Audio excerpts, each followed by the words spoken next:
Friends, welcome back again. और आज हम सॉल्व करेंगे 4 बहुत अच्छे questions on impact and momentum. आपने पिछला वीडियो जरूर देखा होना चाहिए। पिछला वीडियो देखा होगा तो आपको थ्योरी समझी होगी इंपैक्ट और मोमेंटम की। तो आज के क्वेश्चंस आप बहुत इजीली समझ पाएंगे। तो बिना टाइम वेस्ट किए शुरू करते पहला सवाल। आइए एक बार क्वेश्चन रीड करते हैं। क्वेश्चन कह रहा है two balls A and B have mass and velocity as shown. If E is equal to 0.8, सुनिए, यह सबसे इंपॉर्टेंट बात है। मैं आज के चारों क्वेश्चंस अलग अलग टाइप के लूंगा। आप चारों क्वेश्चंस बहुत ध्यान से समझिए, आपका पूरा कंसेप्ट क्लियर हो जाएगा। अब इस क्वेश्चन में मैं E 0.8 पे रुक गया क्योंकि E 0.8 सुनते ही मुझे समझ में आ जाता है कि ये एक सेमी इलास्टिक इंपैक्ट है और मुझे सेमी इलास्टिक इंपैक्ट की कंडीशंस पता होनी चाहिए। पहली कंडीशन, मोमेंटम रिमेन्स कंजर्व्ड। दूसरी condition, there is going to be loss in energy. आगे देखते हैं। अब क्वेश्चन कह रहा है find velocity of each after impact and also find loss in energy. अब क्वेश्चन ने ये चीज MA/MB के टर्म्स में दी है। हम सॉल्व करेंगे जैसा हमने लिखा था थियरी में, M1 और M2 के टर्म्स में। तो सबसे पहले हमारे हिसाब से डायग्राम देखते हैं। अब ये है M1 और M1 हमें दिया है 5 kg और हमें दिया है U1 is equal to 4 metre पर सेकेंड। यानी ये है मेरा M1, ये है मेरा U1। अब दूसरा मेरे को दिया है M2 मुझे दिया हुआ है 8 kg, ध्यान से देखिएगा, और U2 है -6 मीटर पर सेकेंड। ये आपको समझ गया होगा मैंने माइनस क्यों लिया, क्योंकि इसकी वेलोसिटी इस तरफ है और B की वेलोसिटी इस तरफ है, इसलिए मुझे इसको लेना पड़ा माइनस। एंड मुझे दिया हुआ है E is equal to 0.8। E 0.8 का मतलब हुआ यह है पार्शियली इलास्टिक इंपैक्ट। तो पहली कंडीशन पुट करता। अब पहली कंडीशन मुझे पता है क्या है, M1 U1 plus M2 U2 is equal to M1 V1 plus M2 V2 because momentum remains conserve. तो पुट करता हूं M1 यानी 5 into 4 M1 U1 plus M2 U2 8 into -6 is equal to M1 V1 plus M2 V2। और हमें V1 V2 निकालना है। V1 V2 जो होगी वो होगी इन दोनों की वेलोसिटीज आफ्टर इंपैक्ट। अब इसमें पुट करते M1, तो M1 हुआ 5 इंटू V1। हमें V1 निकालना है, this is M1 V1 plus M2 V2, तो 8 इंटू V2। इसको थोड़ा सिंप्लीफाई कर लेते तो हमारे पास ये आ गया 20 प्लस ये हो गया -48 is equal to 5 V1 plus 8 V2। ये हमारे पास पहली कंडीशन आ गई। आप याद रखना, पहली कंडीशन जो हमारे पास आती है in case of semi elastic impact, वो आती है इक्वेट करके बाय मोमेंटम रिमेन्स कंजर्व्ड। अब दूसरी कंडीशन हमारे पास E से आती है। अब हमें पता है E क्या होता है, कोएफिशिएंट ऑफ रेस्टिट्यूशन। तो E होता है V2 minus V1 upon U1 minus U2। इसमें पुट कर देते तो हमारे पास आ जाएगा E दिया हुआ है 0.8 इज इक्वल टू, अब ये हुआ V2 माइनस V1 अपॉन, अब U1 है 4 माइनस U2 है -6, तो माइनस माइनस हो गया +6। ये 10 बन गया, इसको ऊपर लेके जाते तो हमारे पास इक्वेशन आ गई 10 इंटू 0.8 यानी 8 is equal to V2 minus V1। और ये हो गई हमारी दूसरी इक्वेशन। अब हमारे पास दो इक्वेशन है, दो अननोन। सॉल्व करेंगे। निकाल लेंगे इसमें से V1 और V2। एक बार हमारे पास V1 और V2 आ गया, इसका मतलब ये आ गई हमारे पास वेलोसिटीज आफ्टर इंपैक्ट। मैं कैलकुलेटर में सॉल्व करके लिख देता हूं। तो कैलकुलेटर में सॉल्व करके हमारे पास आया V1 is equal to -7.07 and V2 is equal to 0.923। बहुत ध्यान से समझिएगा, V1 माइनस आया, V2 प्लस आया। V1 माइनस आने का मतलब है हमने इस डायरेक्शन को प्लस लिया था, इस डायरेक्शन को माइनस। इसका मतलब टक्कर के बाद ये पार्टिकल की वेलोसिटी ये डायरेक्शन में होगी, एंड इसका प्लस आया, इसका मतलब इसकी वेलोसिटी ये डायरेक्शन में होगी। इसका मतलब ध्यान से देखिए, हम लिख सकते हैं V1 will be equal to 7.07 metre पर second, and minus indicates this will be towards left. इसी तरह से V2 हम लिख सकते हैं 0.923 मीटर पर सेकेंड, एंड इसकी डायरेक्शन होगी टुवर्ड्स राइट। याद रखिए, आप लास्ट में वेलोसिटीज आपको देनी पड़ेंगी इन मैग्नीट्यूड एंड डायरेक्शन, यानी हमें बताना पड़ेगा कि टक्कर के बाद क्या हो जाएगी दोनों की डायरेक्शन। तो ये आ गई हमारे पास पहले आंसर, दैट मींस हमारे पास आ गई velocity of each after impact. अब नेक्स्ट चीज क्वेश्चन कह रहा है निकालो लॉस इन एनर्जी। तो निकालते लॉस इन एनर्जी। तो loss in energy will be equal to, यानी हम कह सकते हैं loss in energy will be equal to half m1 energy before impact minus energy after impact. इसका मतलब हाफ इंटू m1 यानी 5 इंटू u1 स्क्वायर यानी 4 square plus half m2 u2 square यानी हाफ m2 यानी 8 इंटू u2 यानी -6 का square. फर्क नहीं पड़ेगा, माइनस लिखने से स्क्वायर होने वाला है माइनस।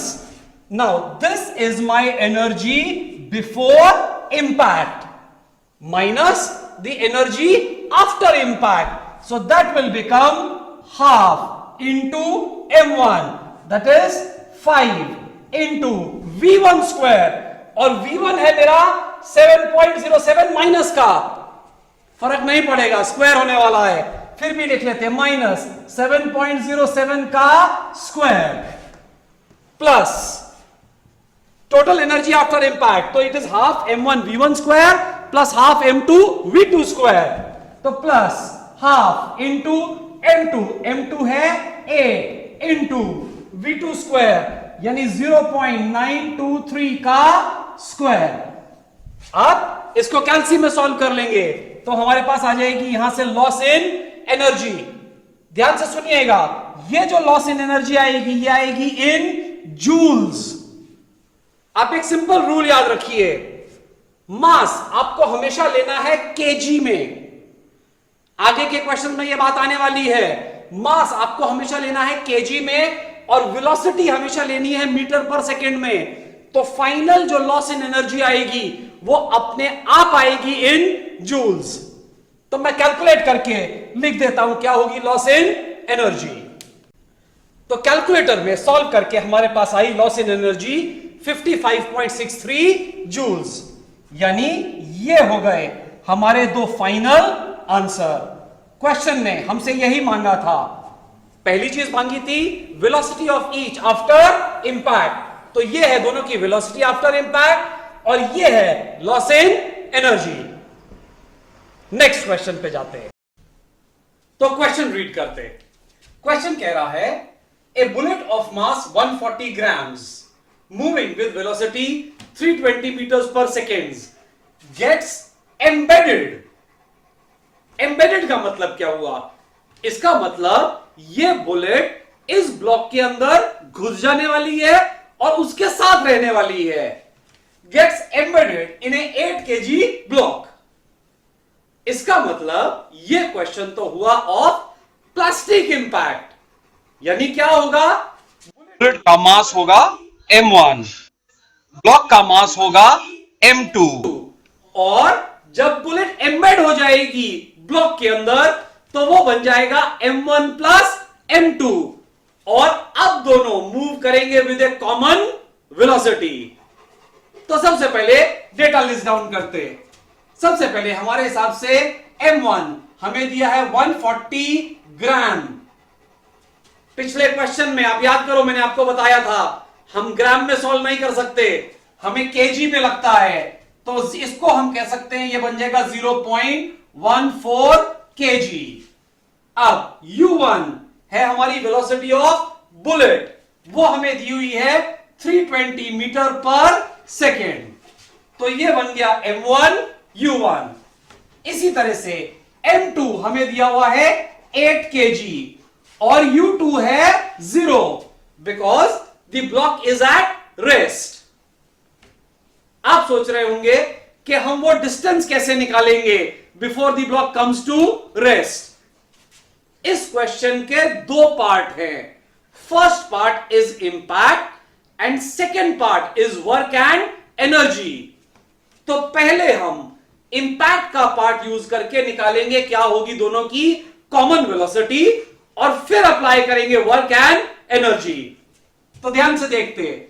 अब इसमें क्या कंडीशंस होती हैं हमें पता है। प्लास्टिक इंपैक्ट में कंडीशंस होती हैं मोमेंटम रिमेन्स कंजर्व्ड। इसका मतलब हमें पता है m1 u1 plus m2 u2 is equal to m1 plus m2 into v।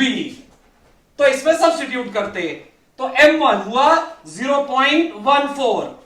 आपने इस पे ध्यान दिया होगा, मैंने केजी में लिया क्योंकि सॉल्व करते समय हमें केजी में लेना पड़ता है। तो m1 u1, तो u1 हुआ 320 प्लस m2 8 इंटू u2 इस केस में है, इस केस में है 0। Now this will be equal to m1 plus m2 into v। तो हमारे पास आ जाएगा m1 हुआ 0.14 केजी प्लस m2 हुआ 8 केजी इंटू v। अब इस इक्वेशन में अननोन है सिर्फ v, तो हमारे पास आ जाएगी दोनों की वेलोसिटी आफ्टर इंपैक्ट, और ये वेलोसिटी जो आएगी ये आएगी इन मीटर पर सेकेंड। यानी हमारे क्वेश्चन का फर्स्ट पार्ट खत्म हो गया, हमने निकाल ली what will be the velocity after impact. अब सेकेंड पार्ट सीखेंगे वर्क एंड एनर्जी। तो कैलकुलेटर में सॉल्व करके हमारे पास वेलोसिटी आई 5.503 मीटर पर सेकेंड। इसका मतलब है now the block and the bullet will move together with this velocity. अब सेकेंड पार्ट बहुत इंपॉर्टेंट है, यह ध्यान से समझते हैं। अब सेकेंड पार्ट का मतलब है, आप पहले क्वेश्चन का मतलब समझिए। अब यह मैं वेलोसिटी बनाने जा रहा हूं, डायग्राम बनाने जा रहा हूं after impact.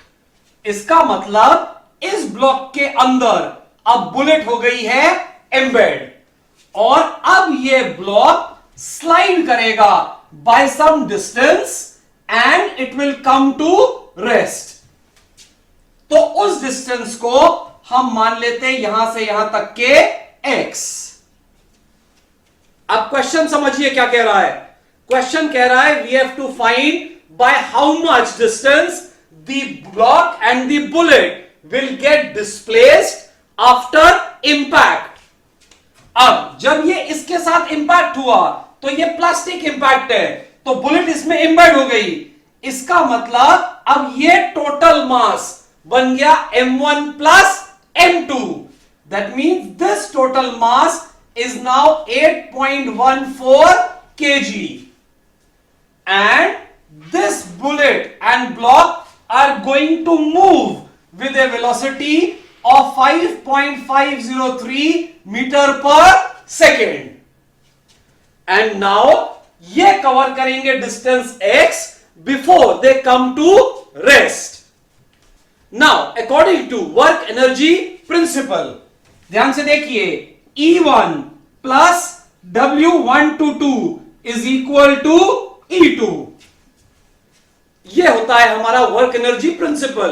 That means energy at position 1 plus work done from position 1 to position 2 will be equal to energy at position 2. That means this we are defining as our position 1, इसको हम define कर रहे हैं as position 2. तो position 1 में अब इसकी energy कितनी है? ऑब्वियसली ये मास है, इसको वेलोसिटी है, तो इसको है kinetic energy.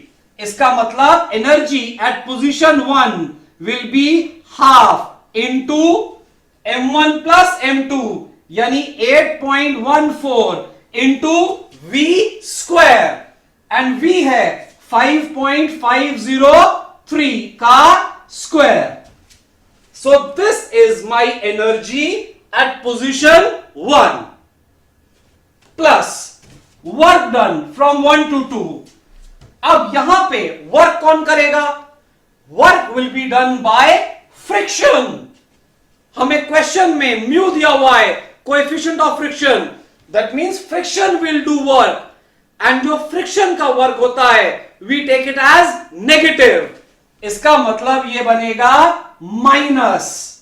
That means work done by friction W1 to 2 will be minus mu. Mu दिया है 0.2 इंटू mg. mg मतलब ये टोटल मास इंटू g, यानी 8.14 इंटू 9.81, ये minus mu mg into x. x वो डिस्टेंस है जो ये कवर करेगा before it comes to rest. Now this is energy at position 1 plus this is work done between position 1 and position 2, and this will be equal to energy at position 2. लेकिन position 2 पे तो ये block आके रुक जाएगा. इसका मतलब this will be equal to 0. So energy at position 2 will become 0. अब इस इक्वेशन में अब ध्यान से देखिए, अननोन है केवल x. यहां से हम पुट करेंगे और निकाल लेंगे x, और ये x आएगा हमारे पास इन मीटर्स. दैट मींस हमारे पास आ गया the distance by which the block will get displaced before it comes to rest. Impact के बहुत सारे क्वेश्चंस में इंपैक्ट के साथ वर्क एनर्जी अप्लाई करना पड़ता है. ये उस तरह का एक क्वेश्चन है जिसमें फर्स्ट पार्ट में तो हम निकाल लेते हैं इंपैक्ट से क्या होगी कॉमन वेलोसिटी, और उसके बाद हम अप्लाई करते हैं ये वर्क एनर्जी प्रिंसिपल, और वर्क एनर्जी प्रिंसिपल अप्लाई करके हम निकालते हैं what will B x in this case. तो कैलकुलेटर में सॉल्व करके मैं x की वैल्यू लिख देता हूं. तो कैलकुलेटर में सॉल्व करके हमारे पास आया x इक्वल टू 7.717 मीटर. अब ये दो हो गए हमारे final answer.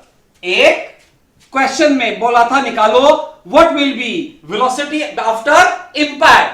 That means this is the common velocity of both after impact. And दूसरा क्वेश्चन में बोला था by how much distance the block will get displaced before it comes to rest. So this is the distance by which this block will get displaced before it comes to rest.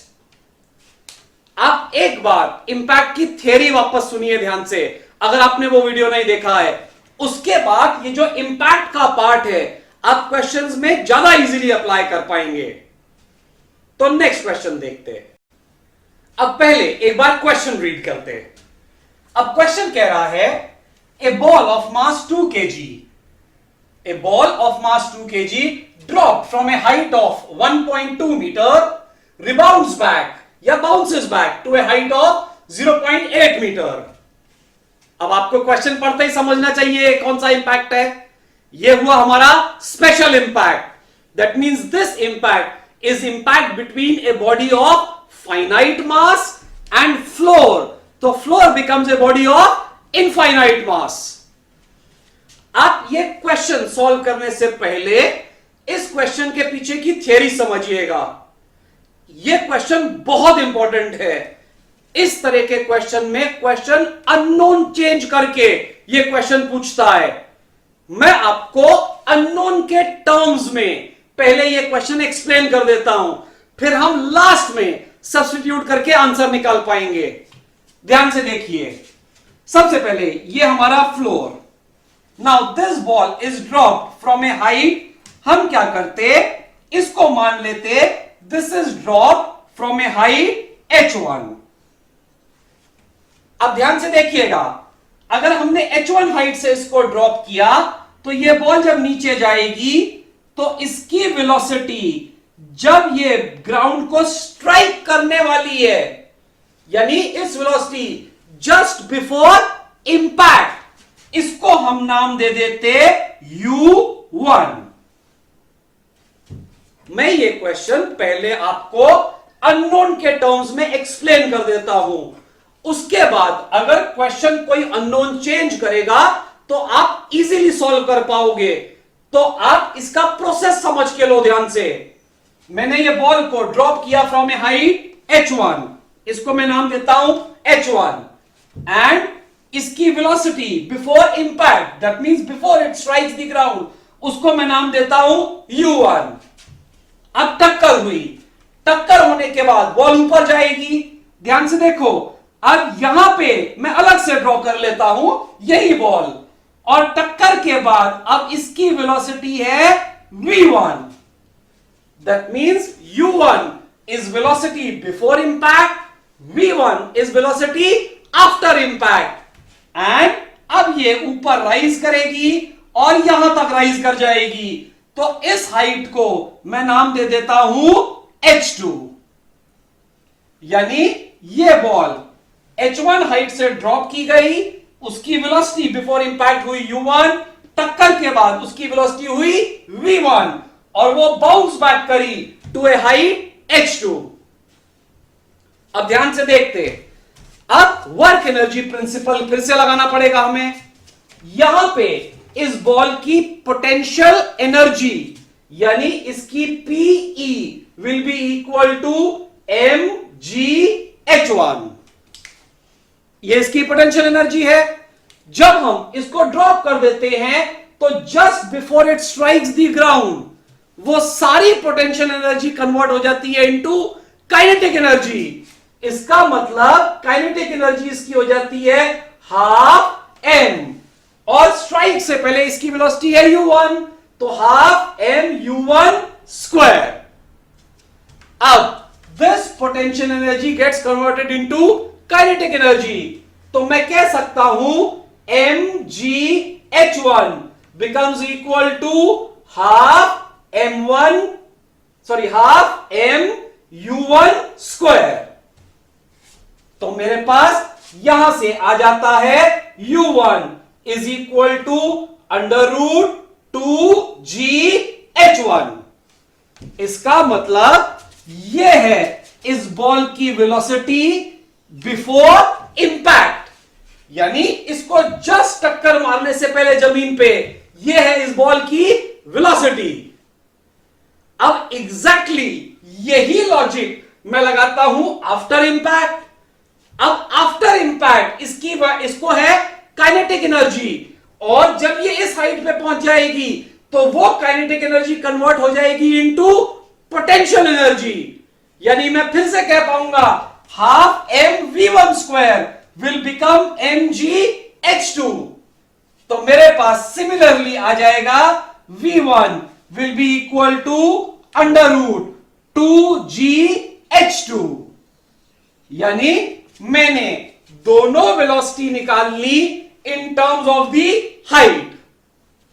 अब मुझे पता है इस तरह के impact में एक ही formula applicable होता है, that is coefficient of restitution, और E इस केस में होता है -v1 अपॉन u1।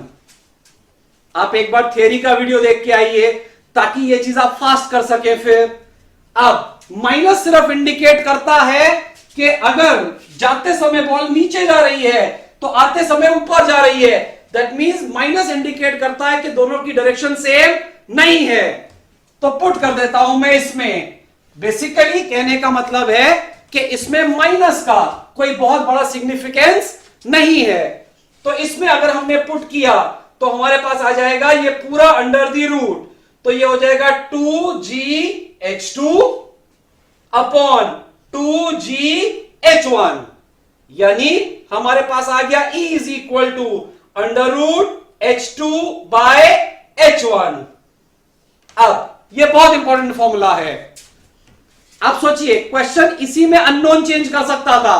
जैसे क्वेश्चन कह सकता था if E is equal to 0.7 find the height to which the ball will bounce after impact, यानी आपको वो H1 देता और H2 निकालने को कह सकता था। इस क्वेश्चन में क्वेश्चन ने हमें कहा है हमें निकालना है E और उसने दिया हुआ है H1 एंड H2, तो हम डायरेक्टली बोल सकते E will be equal to, अब H2 इज दी हाइट जिस पे वो बाउंस करके पहुंचा, तो वो हुआ 0.8 एंड जिस हाइट से हमने ड्रॉप किया वो है H1 1.2, तो यहां से हमारे पास आ गया कोएफिशिएंट ऑफ रेस्टिट्यूशन E, यानी फर्स्ट पार्ट क्वेश्चन का खत्म हो गया। अगर आपको यह फॉर्मूला डायरेक्टली आता हो तो आपको डिराइव करने की जरूरत नहीं होती है, आप डायरेक्टली भी अप्लाई कर सकते हैं। मैंने आपको सिर्फ समझाने की कोशिश की है कि यह फॉर्मूला किस तरह से डिराइव होता है। अब एक बार E आ गया, एक पार्ट क्वेश्चन का खत्म हो गया। अब सेकंड पार्ट में क्वेश्चन कह रहा है we have to find loss in energy, तो निकालते loss in energy. Now loss in energy will be energy before impact minus energy after impact, तो इसका मतलब loss in energy will be, अब एनर्जी बिफोर इंपैक्ट क्या होगी, energy before impact will be half m into u1 square. This is the energy of the ball just before impact, and energy after impact will be half m v1 square. That means this will be energy of the ball after impact. अब अगर हम इन दोनों को subtract कर देंगे तो हमारे पास आ जाएगी लॉस इन एनर्जी, और हम u1 u2 इस फॉर्मूले में पुट करके निकाल सकते हैं। तो u1 will be under root 2g h1 और h1 हमें दिया हुआ है 1.2 and v1 will be under root 2g h2 और h2 हमें दिया हुआ है 0.8, यानी हम वेलोसिटीज भी निकाल सकते हैं क्या होंगी बॉल की before impact and after impact, and वो वेलोसिटीज इसमें पुट कर देंगे और हमें मास दिया हुआ है, तो इसमें से हमारे पास आ जाएगी इसकी लॉस इन एनर्जी। तो सारी वैल्यूज निकाल के लिखता हूं। तो कैलकुलेटर में सॉल्व करके हमारे पास आया u1 is equal to 4.852 metre पर second, that means this is velocity just before impact. v1 आया 3.961, that means this is velocity after impact, and loss in energy के फॉर्मूले में मैंने पुट किया तो मेरे पास लॉस इन एनर्जी आई 7.852 और इसके यूनिट्स होंगे जूल्स, तो जूल हो गया। तो ये है हमारा फाइनल आंसर, यानी हमारे पास आ गया कोएफिशिएंट ऑफ रेस्टिट्यूशन E, हमारे पास आ गई लॉस इन एनर्जी।